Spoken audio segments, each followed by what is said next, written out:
Après 9 ans de carrière, le premier Q5 a laissé place à une deuxième génération début 2017. Le nouveau menu est 3 cm plus long que son prédécesseur et se veut un peu plus dynamique visuellement via un design plus anguleux, même si les deux générations se ressemblent beaucoup.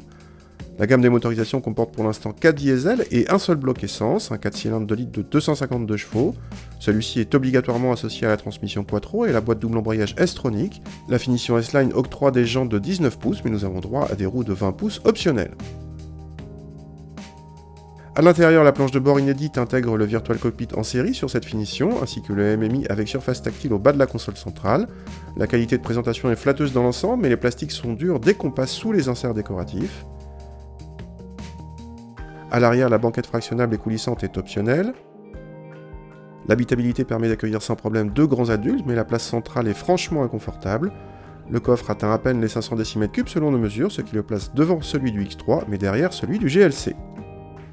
Contacter le 4 cylindres se montre très discret, on apprécie au passage la douceur de fonctionnement générale.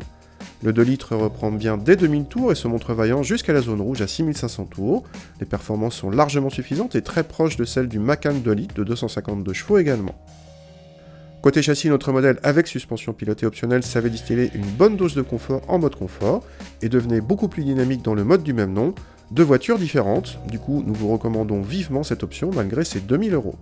En consommation, ce Q5 ne peut échapper au malus écologique, variable selon la taille des roues que vous choisissez, mais il reste relativement sobre vu ses prestations d'ensemble, notamment plus sobre de presque 1 litre en moyenne par rapport au Macan 2 litres selon nos mesures.